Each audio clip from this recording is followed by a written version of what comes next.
Saint-Pierre. Merci de vous prêter encore au jeu pour une deuxième capsule. Cette fois-ci, c'est sur la diversification alimentaire. Donc, la première question dans le cadre du sujet de la diversification alimentaire, c'est la suivante.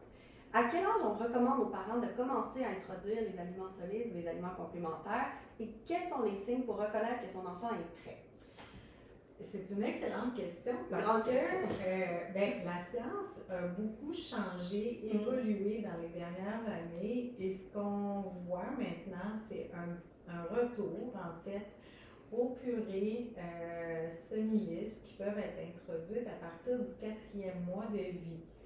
Ceci dit, attention, là, écrit en lettres majuscules, ce n'est pas pour tous les bébés. Ça demeure l'allaitement, le choix d'alimentation privilégié le plus important jusqu'à l'âge de 6 mois. Donc, si notre bébé présente des signes comme quoi il est prêt, donc qui est capable d'avoir un certain tonus, qui est capable de gérer la purée quand on la met dans sa bouche, de l'avaler. Il y a des bébés qui ne sont pas prêts, des bébés qui ne sont pas tout à fait au même développement de tonus. Donc, il faut s'assurer que le bébé est prêt. Après la tétée du matin, la tétée du midi, la tétée du soir, on peut commencer à introduire maintenant des aliments solides, semi-lisses, comme les fruits et les légumes en premier, dans le premier mois, avec des céréales, idéalement d'orge, d'avoine ou de blé. Et ensuite de ça, on peut, dès le 5e mois, ajouter à ça les viandes, les allergènes, arachides, que ce soit les poissons, tout. On veut tout introduire avant l'âge de 7 mois. Pourquoi?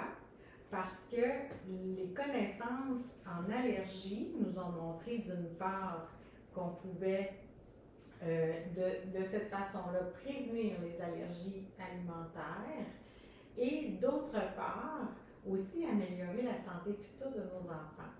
Donc, pourquoi? Parce qu'en ayant des produits semi-solides à cet âge-là, en purée semi-lisse, ça nous permet de donner des petites fibres alimentaires aussi à nos enfants, des meilleures protéines qui viennent compléter la croissance avec le lait maternel.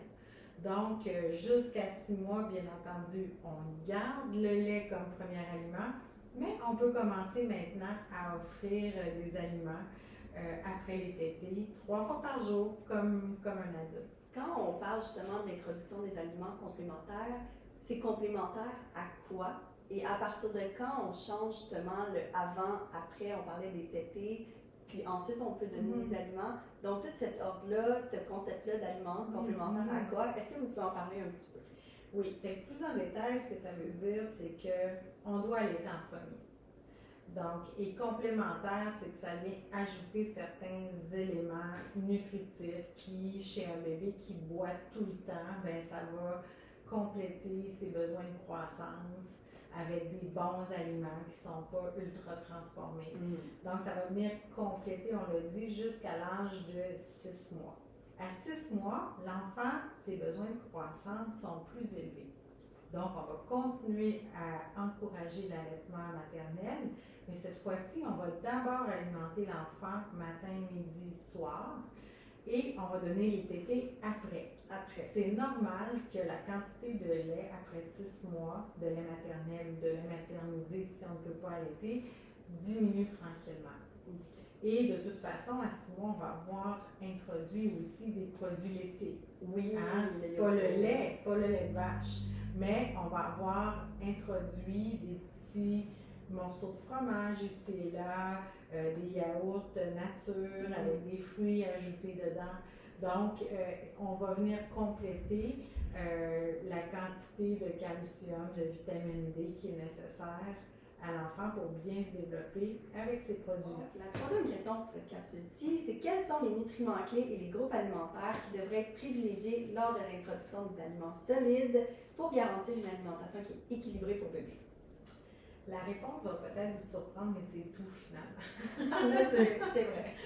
Donc, quelqu'un qui mange équilibré de tous les groupes alimentaires n'a pas nécessairement besoin de supplémentation. Donc, bien sûr, ça ne remplace pas les conseils de votre professionnel si vous avez un enfant avec une condition particulière. Mais règle générale, si votre enfant mange des aliments, de tous les aliments, et que vous êtes diversifié dans l'offre alimentaire, que ce soit au niveau des fruits et légumes, que ce soit au niveau des légumineuses, de la viande, des poissons, vous allez offrir suffisamment d'aliments riches en fer, riches en vitamine D, en calcium, et votre enfant ne manquera de rien. Donc, c'est sûr que plus vous êtes diversifié, les huiles aussi, certaines huiles sont très réputées, tu sais, l'huile d'olive, canola, ou est-ce que avocat, vous allez aller chercher d'autres vitamines aussi, d'autres éléments essentiels. Donc, si vous utilisez un peu de tout, votre enfant ne manquera de rien. Donc, la dernière question pour cette capsule-ci, elle est complexe, elle est longue, mais je sais que vous avez beaucoup de choses à dire sur le sujet. Est-ce qu'il y a des aliments spécifiques qu'on doit éviter lors des premières étapes de l'introduction des solides? Est-ce qu'il y a tout ce qui est le concept des allergies? Comment évolue la science autour de tout ce qui est l'introduction des allergènes? Gros changement, oui. En fait, maintenant, on peut introduire tous les aliments mélangés entre eux. On n'évite plus certains aliments. C'est sûr que la seule chose qui reste proscrite, puis encore, on ne veut pas de sucre avant 2 ans, mais c'est le miel, à cause des risques du botulisme. Mais maintenant, tout avant 7 mois doit être introduit. Donc, les œufs, le saumon, les autres poissons, les amandes, un beurre d'amande sans sel, ça peut être mélangé là, comme bonne source de protéines, exactement, avec même chose avec le beurre d'arachide, avec les beurres de soya. On veut tout introduire. Puis même s'il y a des allergies dans la famille, il faut se rassurer comme parent. Comme moi. Si on voit qu'il y a une petite rougeur ou si on n'est pas certain d'un aliment qui a peut-être donné un peu la nausée, peut-être même juste une régurgitation, bien à ce moment-là, on isole cet aliment-là puis on le reteste tout seul. OK. Donc, la réaction allergique grave anaphylactique n'arrive pas du premier coup.